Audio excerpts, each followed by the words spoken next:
Pagi ini oleh kemurahan Tuhan, oleh kebaikan Tuhan, kami boleh memandang wajah Tuhan.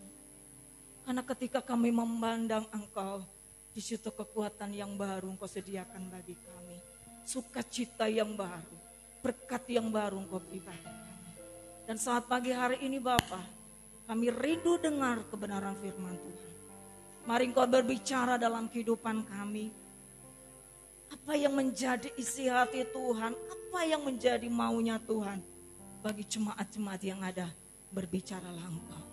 Urapi hamba-Mu, biarlah hamba-Mu menjadi alat-Mu, menjadi penyambung lidah Tuhan untuk hamba-Mu boleh menyampaikan isi hati Tuhan dan kebenaran Tuhan bagi seluruh jemaat yang ada di tempat ini. Terima kasih Tuhan, sekali lagi hamba-Mu minta urapan-Mu atas hamba-Mu. Hikmat marifat-Mu atas hamba-Mu. Pewahyuan yang selalu baru Engkau beri bagi hamba-Mu. Sehingga hamba-Mu boleh menyampaikan apa yang menjadi pesan Tuhan untuk jemaat di tempat ini. Terima kasih Bapa. Kami mau dengar firman Tuhan dengan penuh ucapan syukur hanya di dalam nama Tuhan Yesus Kristus. Haleluya. Amin. Puji Tuhan, selamat pagi semuanya. Ada haleluya. Ada haleluya. Kita orang-orang yang diberkati Tuhan, kita harus tetap semangat. Amin. Ketika kita datang di hadapan Tuhan, beribadah kepada Tuhan, di situ Tuhan juga hadir bersama-sama dengan kita. Haleluya. Kita akan langsung saja membuka firman Tuhan. Saya ambil judul khotbah saya pagi hari ini, beribadah kepada Tuhan dengan setia. Kita sama-sama membuka di dalam Ibrani pasal yang ke-10 ayat yang ke-25.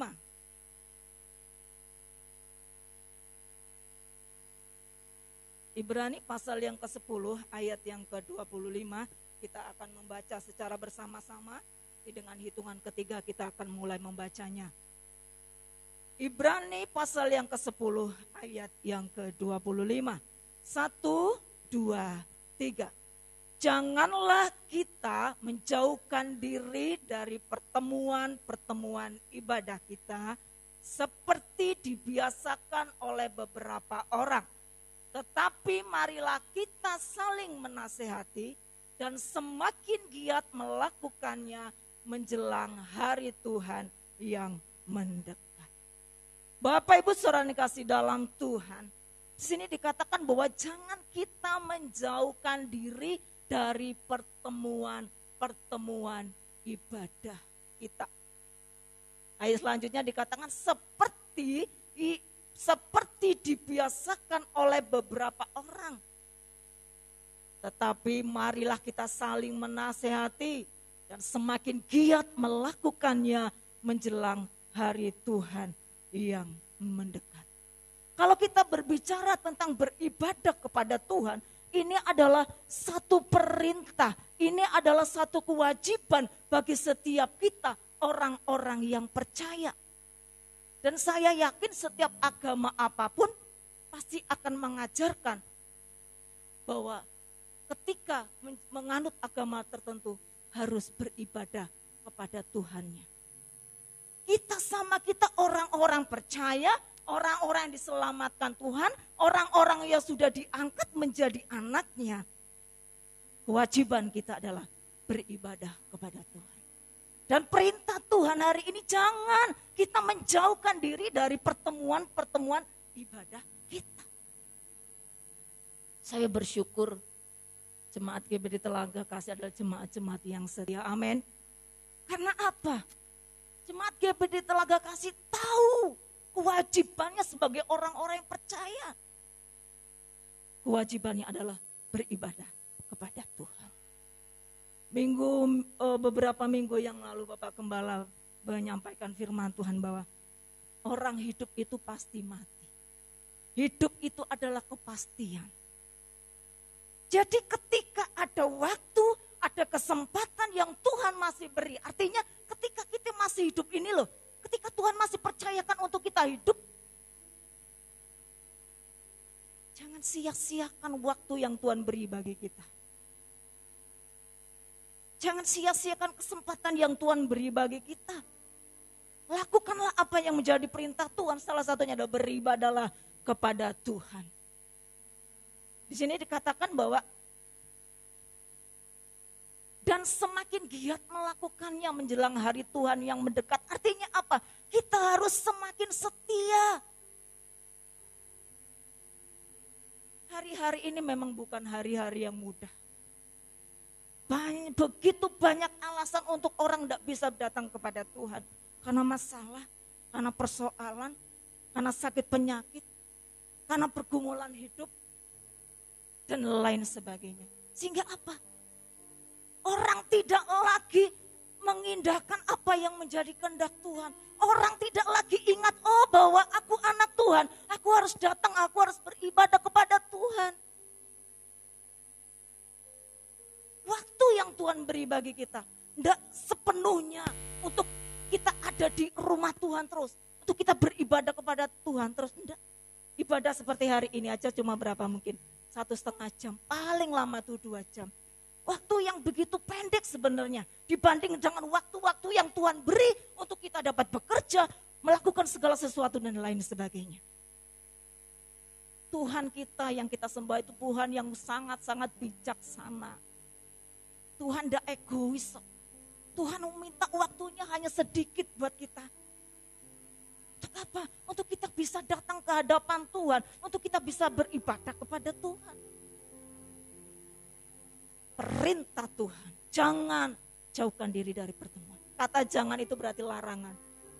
Dilarang untuk tidak beribadah kepada Tuhan. Kalau di jalan itu ada huruf P, di silang itu dilarang parkir. Nek wis ditulis dilarang parkir, wis tetap parkir di situ. Karena sempit. Cekal polisi. Tuhan melarang kita untuk kita tidak beribadah. Tuhan melarang kita untuk apa? Untuk kita tidak melupakan ibadah kita kepada Tuhan. Jadi Bapak Ibu kasih dalam Tuhan, ibadah itu sangat penting sekali di dalam setiap kehidupan kita. Kita lihat bahwa hari-hari ini kita harus semakin setia menjelang hari Tuhan yang semakin dekat. Hari-hari ini bukan waktunya untuk kita santai, bukan. Hari-hari ini bukan waktunya itu kita santai. Tetapi hari-hari ini waktunya untuk kita semakin giat, semakin kita setia untuk kita mencari akan Tuhan. Karena firman Tuhan katakan waktunya sudah dekat. Firman Tuhan di dalam Matius pasal 24 ayat 42 sampai 44 dikatakan bahwa berjaga-jagalah. Berjaga-jagalah. Sebab apa? Sebab kita tidak tahu kapan Tuhan itu datang dalam hidup kita. Kalau Tuhan ngomong, esok aku teko. Oh, kita semua pasti bertobat, gitu. Oh, kita pasti nek iso sedino tutuk sedino nang gereja terus ibadah terus nek iso. Ndonga terus. Kenapa? Kita tahu Tuhan mau datang kok. Aku harus siap-siap kok. Tetapi ini masalahnya, persoalan kita tidak tahu kapan Tuhan itu mau datang dalam hidup kita. Yang harus kita lakukan apa? Berjaga-jaga. Ketika kita berjaga-jaga, ketika kita tetap memposisikan diri kita di hadapan Tuhan, ketika Tuhan datang pun dalam hidup kita, kita sudah siap. Kenapa? Kerajaan sorga menanti hidup kita. Kita memerintah bersama-sama dengan Tuhan yang kita sembah. Tapi ketika Tuhan datang mendapati kita dalam keadaan santai, tidak melakukan apa-apa buat Tuhan, apa yang akan terjadi dalam hidup kita? Seperti 5 gadis yang bodoh. Ketika mempelai datang, mereka tidak berjaga-jaga, mereka tidur, mereka santai. Apa yang terjadi? Tuhan berkata, aku tidak kenal kamu. Ngeri Bapak Ibu. Jangan sampai Tuhan berkata, aku tidak kenal kamu. Karena ngeri. Tuhan tinggalkan. Kerajaan surga tidak bisa menjadi milik bagian kita. Ketika kita tertidur. Seperti seperti 5 gadis tertidur secara rohani. Orang yang tertidur secara rohani tidak akan memikirkan hal-hal ibadah kepada Tuhan. Bapak Ibu kasih dalam Tuhan. Beribadalah kepada Tuhan dengan setia. Bahkan lebih lagi giat. Karena apa? Waktunya sudah dekat. Kita tidak tahu kapan Tuhan datang dalam hidup kita. Kalau mungkin kita berkata, oh Tuhan datang tuh masih lama. Mungkin kalau secara global, mungkin kita tidak tahu, yang tahu hanya Tuhan. Kapan Tuhan datang? Datang secara pribadi. Dalam hidup kita. Bisa dinyanah waktunya kapan? Oh aku masih muda, aku masih umur 30 tahun, aku masih umur 20 tahun, aku masih umur 40 tahun. Aku orang 80 tahun, aku orang 70 tahun. Kita lihat Bapak Ibu di luar sana. Nggak orang muda, nggak anak kecil. Kalau waktunya Tuhan ambil, Tuhan ambil. Sebab itu firman Tuhan katakan berjaga-jagalah. Beribadalah kepada Tuhan.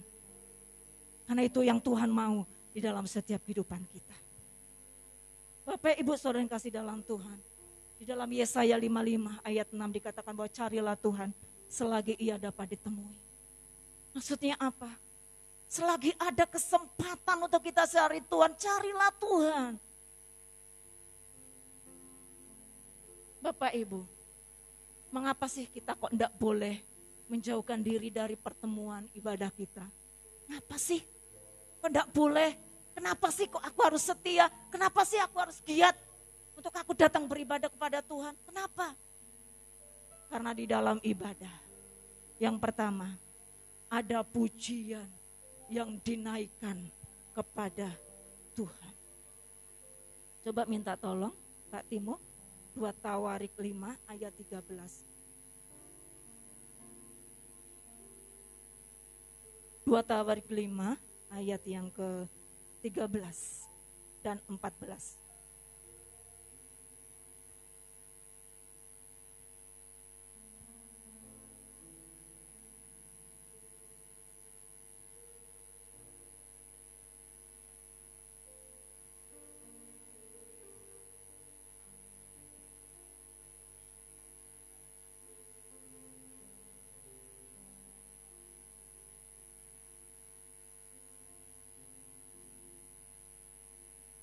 Ayat 14.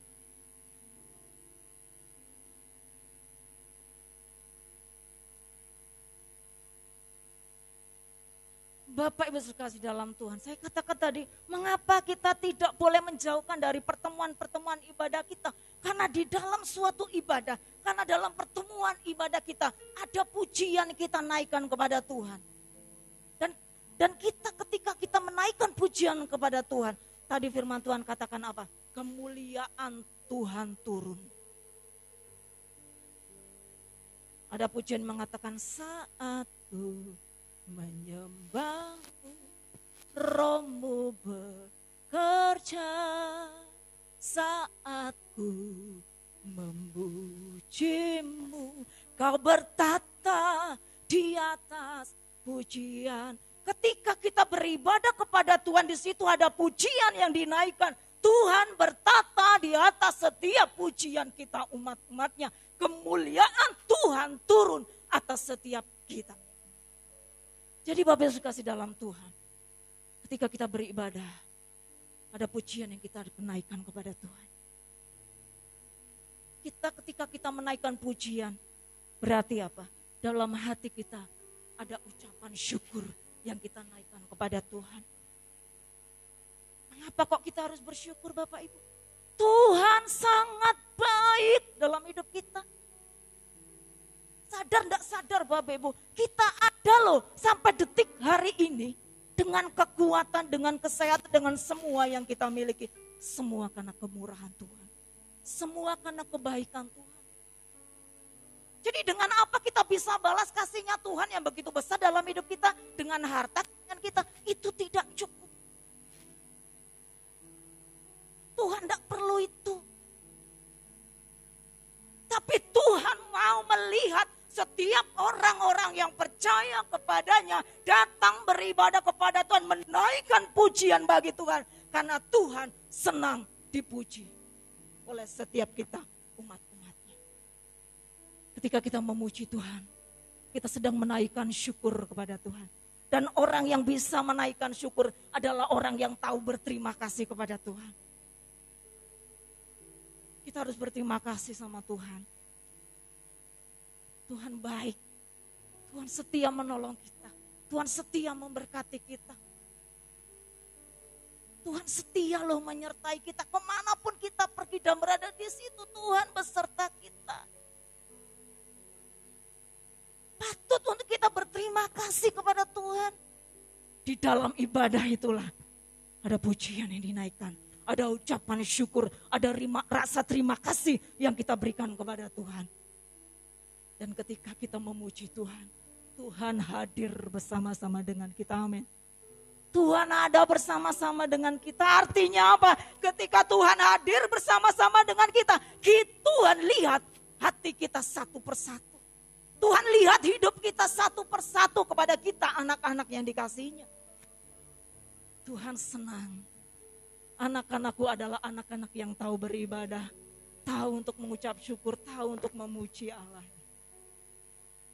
Itu alasan mengapa sih kita kok tidak boleh menjauhkan diri dari pertemuan ibadah kita. Karena di dalam suatu ibadah ada pujian syukur yang kita naikkan kepada Tuhan. Yang kedua, Bapak Ibu kasih dalam Tuhan, mengapa sih kok kita tidak boleh menjauhkan diri dari pertemuan ibadah kita? Selain karena di dalam ibadah ada pujian yang kita dapat naikkan. Yang kedua, ada penyembahan yang kita berikan kepada Tuhan. Pak Timo tolong membaca Mazmur 95 ayat 6 dan 7.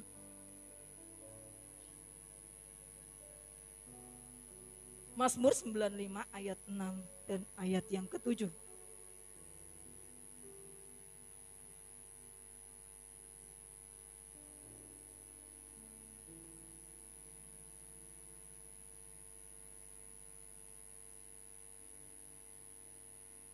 Bapak sekasih dalam Tuhan, di dalam ibadah ada penyembahan yang kita berikan kepada Tuhan. Karena memang Dia Allah kita, Dia Allah yang layak kita sembah. Dia Allah yang layak kita agungkan. Di dalam ibadah ada penyembahan kepada Tuhan. Dan ketika kita menyembah kepada Tuhan, Roh-Nya bekerja atas setiap kehidupan kita, amin. Ketika kita menyembah kepada Tuhan, kita masuk dalam hadirat Tuhan, ketika menikmati baitnya Tuhan, ada kuasa Tuhan, ada kemuliaan Tuhan, ada Roh Tuhan yang bekerja atas kehidupan kita. Kalau Roh Allah bekerja atas kita, Dia dapat melakukan segala perkara dalam hidup kita.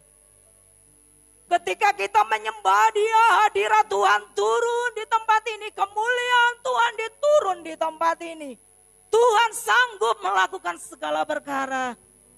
Di dalam penyembahan kita kepada Tuhan, Dia turun untuk memulihkan hidup kita, amin. Dia turun untuk menjamah setiap kita. Dia turun untuk menyembuhkan setiap sakit penyakit kita. Dia akan turun dengan karyanya yang ajaib dan luar biasa. Kita yang lemah kita akan dikuatkan. Kita yang susah kita akan dihiburkan. Kita yang sakit kita akan disembuhkan. Kita yang berbeban berat, Tuhan akan memberikan kita kekuatan. Kita yang mengalami jalan buntu, Tuhan akan buka jalan. Kita yang butuh mujizat Tuhan, Tuhan sanggup menyatakan mujizatnya dalam hidup kita. Tuhan, ketika kita membutuhkan pemulihan, Tuhan sanggup pulihkan hidup kita. Ketika kita ada dalam hadirat Tuhan, ketika kita menyembahkan Tuhan, Tuhan hadir. Kemuliaannya ada bersama-sama dengan kita. Dan ketika Roh-Nya bekerja atas kehidupan kita, segala sesuatu Tuhan sanggup kerjakan dalam hidup.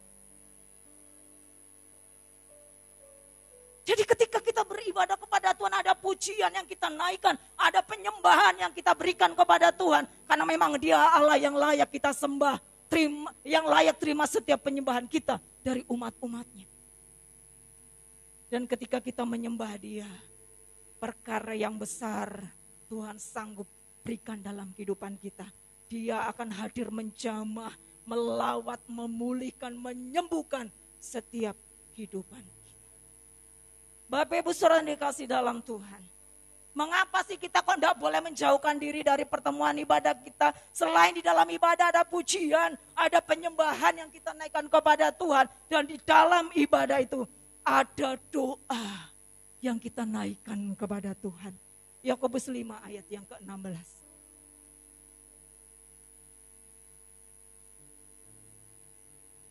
Yakobus 5 ayat yang ke-16.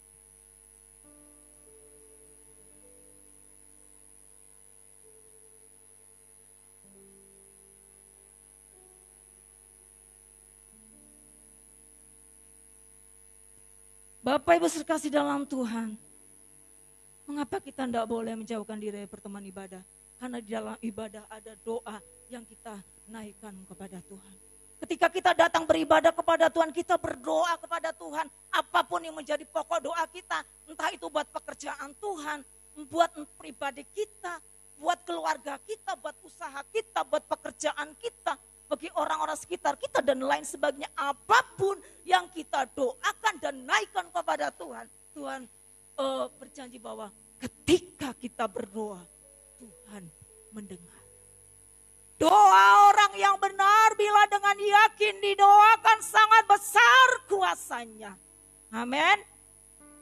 Jadi ketika kita punya pergumulan, kita punya persoalan, punya pokok-pokok doa kita. Ketika kita datang beribadah, menghampiri tahta Tuhan, kita memuji Tuhan, kita menyembah, kita menaikkan doa kita kepada Tuhan. Percayalah bahwa Tuhan mendengar dan Tuhan pasti akan menjawab setiap doa-doa kita. Saya beberapa minggu lalu juga berkhotbah bahwa tidak ada yang mustahil bagi Tuhan. Amin. Sesuatu yang tidak mungkin bagi kita, sesuatu yang sulit bagi kita, Tuhan mampu. Datang beribadah kepada Tuhan dan berdoalah kepada Tuhan. Tuhan mendengar, Tuhan akan menjawab setiap doa kita. Ketika pujian dinaikkan, hati Tuhan disenangkan. Ketika kita menyembah kepada Tuhan, Tuhan senang. Dan ketika kita berdoa, percayalah Tuhan juga lewat telinganya mendengar. Dan lewat tangannya Dia akan menjawab setiap doa kita semuanya. Yang terakhir Bapak sekasih dalam Tuhan, mengapa kita kok tidak boleh untuk kita tinggalkan pertemuan ibadah kita kepada Tuhan? Kenapa? Karena di dalam ibadah ada firman Tuhan yang diperdengarkan. Ketika kita beribadah kepada Tuhan, ada firman Tuhan yang disampaikan. Memang Tuhan tidak langsung berbicara dalam hidup kita. Oh anakku bertobatlah, tidak. Tuhan pakai hamba-hamba Tuhan untuk menyampaikan kebenaran Tuhan. Kenapa? Hamba-hamba Tuhan itu adalah penyambung lidah Tuhan. Hamba-hamba Tuhan itu alat kemuliaan bagi Tuhan. Jadi ketika kita beribadah kepada Tuhan, ada firman yang diperdengarkan. Kita ibadah, kita dengar firman Tuhan. Hamba Tuhan menyampaikan firman Tuhan. Dan umat-umat Tuhan mendengar. Karena tidak bisa dipungkiri Bapak Ibu. Tadi pujian mengatakan bahwa firman-Mu Tuhan, pelita bagi kakiku, janji-Mu terang bagi jalan-jalanku. Firman Tuhan itu yang akan menuntun setiap langkah-langkah hidup kita. Firman Tuhan itu yang akan menerangi setiap jalan-jalan kita sehingga kita mampu berjalan di dalam setiap kehendak Tuhan. Kita baca ayat 2 Timotius 3 ayat yang ke-16. 2 Timotius 3 ayat yang ke-16.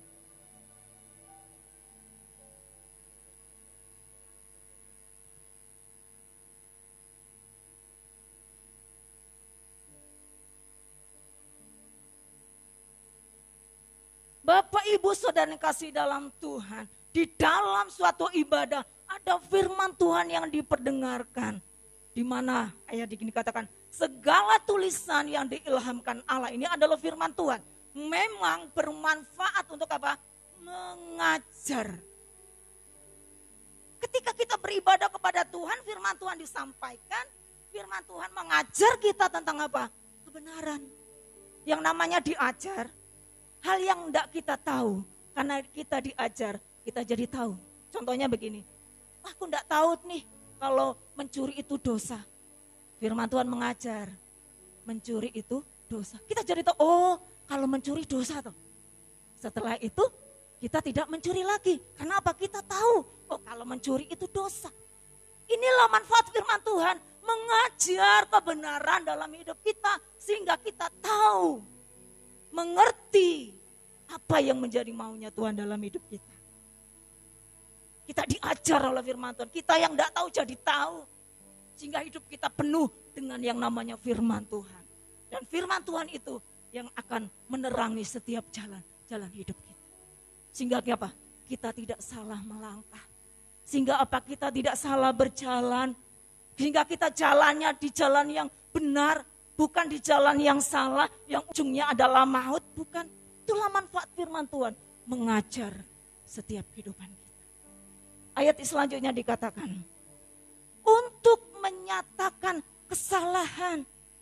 Memang firman Tuhan itu bermanfaat untuk apa? Menyatakan kesalahan.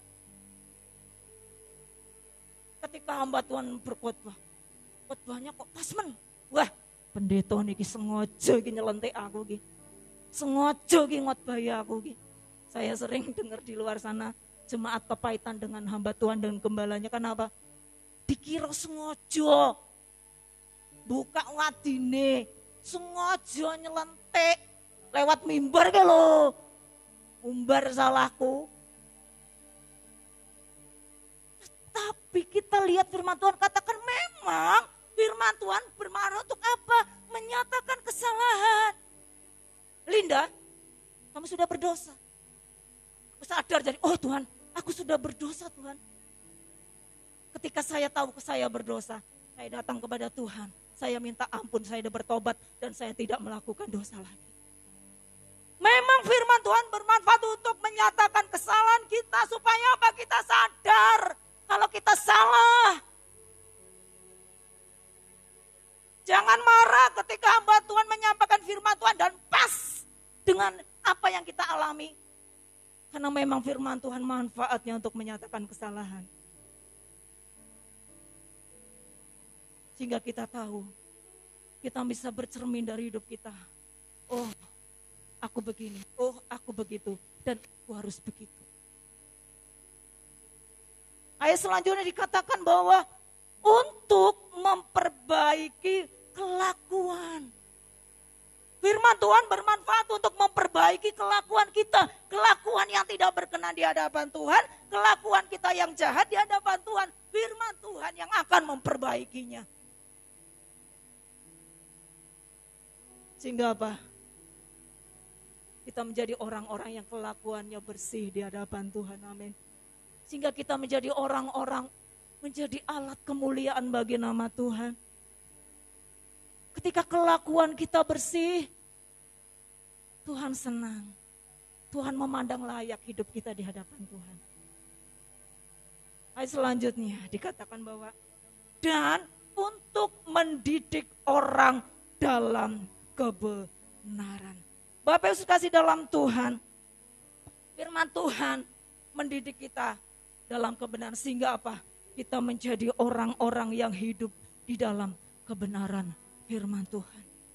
Tuhan tidak mau lihat kita anak-anak yang dikasihinya. Hidup kita sembrono.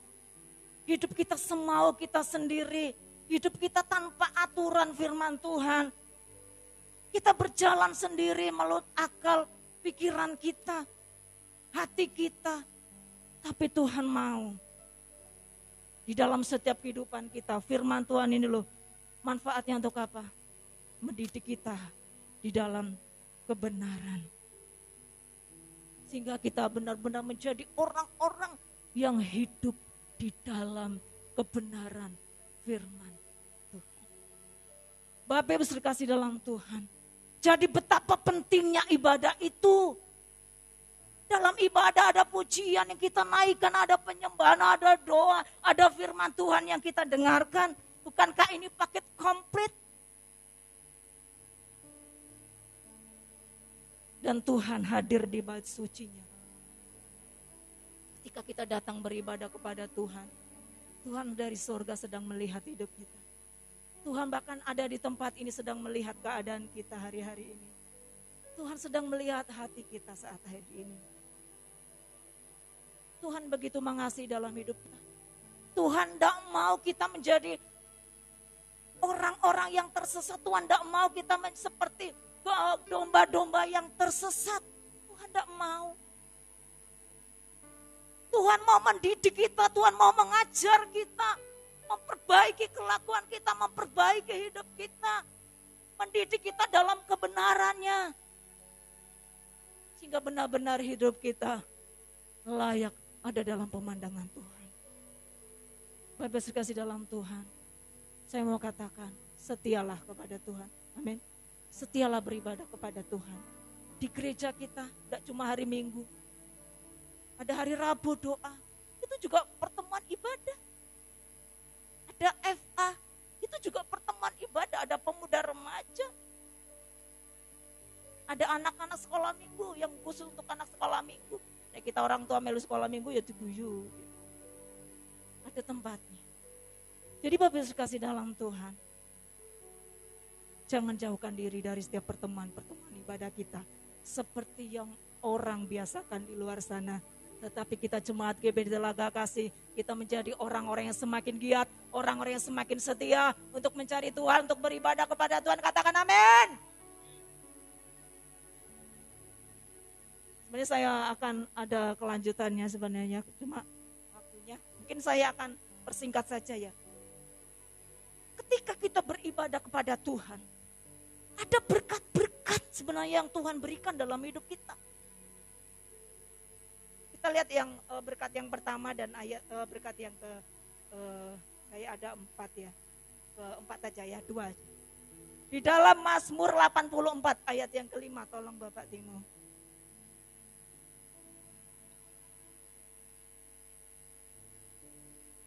Mazmur 84 ayat yang kelima.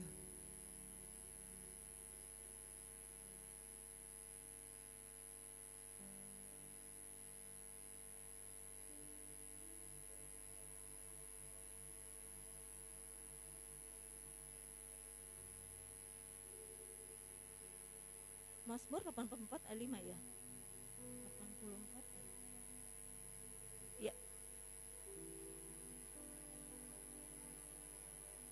Puji Tuhan, Bapak sekasih dalam, ada berkat yang disediakan bagi orang-orang yang tahu beribadah kepada Tuhan. Bagi orang-orang yang setia kepada Tuhan, dikatakan hidupnya berbahagia.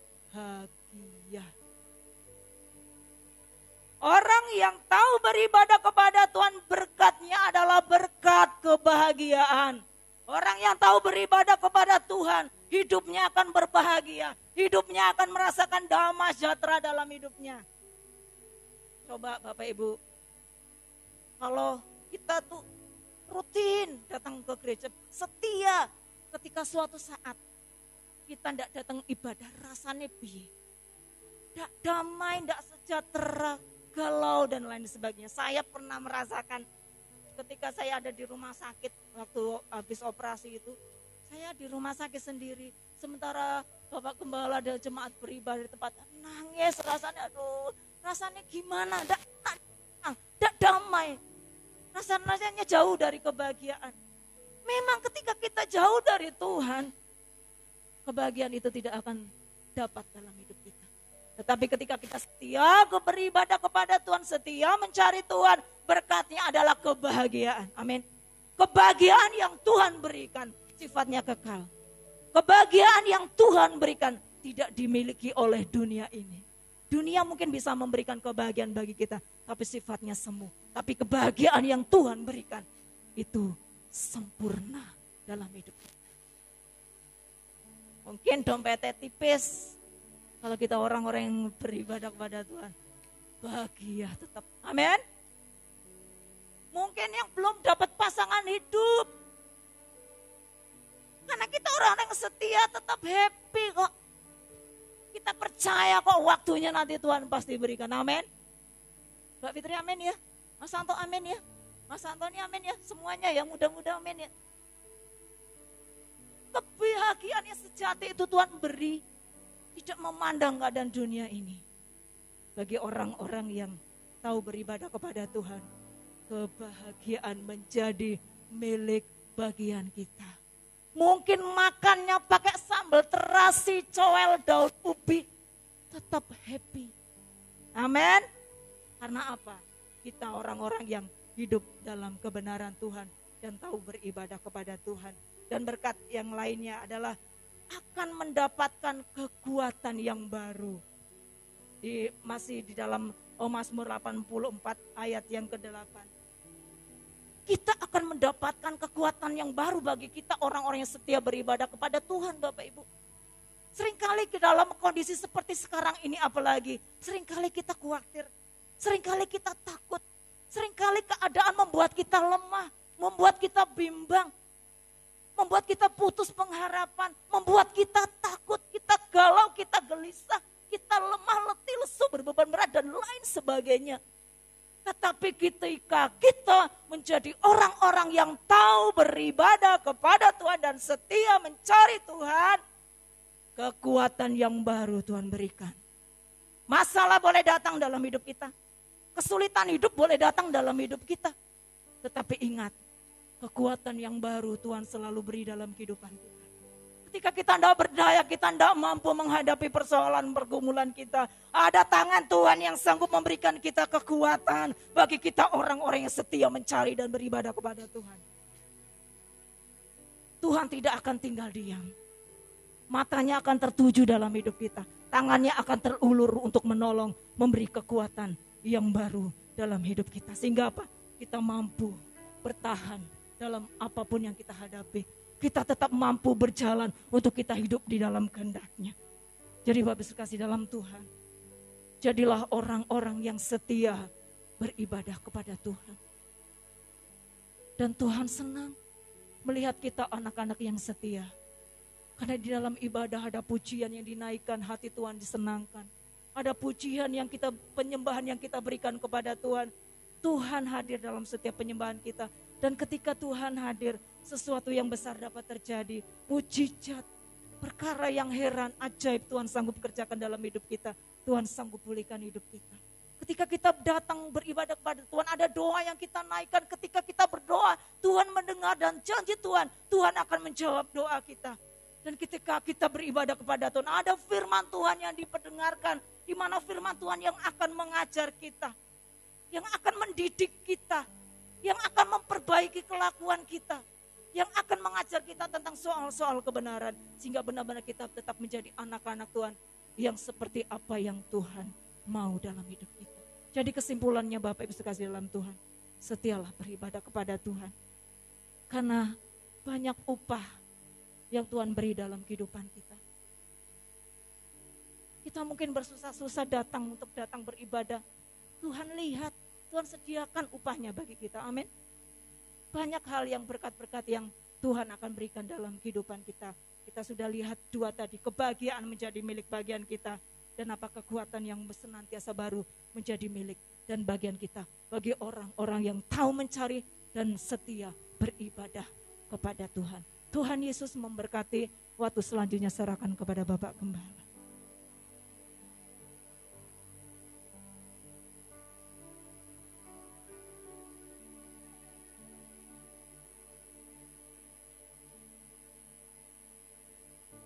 Baik, Bapak Ibu sudah dengar firman Tuhan. Intinya pagi hari ini kita harus beribadah kepada Tuhan dengan sungguh-sungguh, Bapak Ibu Saudara, baik yang terlibat dalam ibadah raya, ibadah doa dan ibadah Jumat. Satu hal yang tadi dilewati oleh Ibu Gembala yang harus saya jelaskan kepada Bapak Ibu, apa yang harus kita lakukan ya. Di ayat, janganlah kita menjauhkan diri dari pertemuan-pertemuan ibadah kita seperti dibiasakan oleh beberapa orang. Tetapi, marilah kita saling menasehati dan semakin giat melakukannya karena menjelang hari Tuhan. Tugas kita yang sudah aktif-aktif ini, kalimat kata menasehati itu kalimat saling mengingatkan. Ya, saling mengingatkan, ngelingke. Nah, Bapak Ibu yang coba lihat kanan kiri kita yang tidak beribadah. Engko nek ketemu ning dalan, ketemu ning warung, dielingke, Pak, besok ibadah. Kemarin kemana? Gitu loh. Bentuk perhatian kita kepada mereka. Ya, mengingatkan teman-teman kita. Ini masih banyak kursi-kursi yang kosong. Ya, banyak kursi-kursi yang kosong, berarti banyak yang tidak hadir. Nah, kemana teman-teman kita ini? Diingatkan bahwa hari Tuhan sudah dekat. Supaya mereka beribadah kepada Tuhan. Mari kita tundukkan kepala kita. Kita berdoa buat firman Tuhan yang sudah kita dengar. Terima kasih Tuhan Yesus Kristus. Terpujilah namamu ya Tuhan. Haleluya. Haleluya. Terima kasih Tuhan. Terima kasih. Renungkan sejenak firman Allah. Sudahkah kita beribadah dengan benar? Haleluya. Haleluya. Haleluya. Haleluya. Haleluya. Haleluya. Terima kasih Tuhan. Terpujilah namamu Tuhan. Terpujilah namamu Tuhan. Terpujilah namamu ya Tuhan. Terpujilah namamu Tuhan. Kau Allah kami yang baik, Allah yang luar biasa. Terima kasih Tuhan. Bapa, hamba sudah dengar firman-Mu. Tanamkan firman-Mu dalam hati kami Tuhan. Untuk kami sanggup melakukannya. Untuk kami sanggup mentaatinya. Untuk kami beribadah kepada Tuhan. Untuk kami tidak meninggalkan jam-jam doa kami. Dan kami terus tetap bersyukur kepada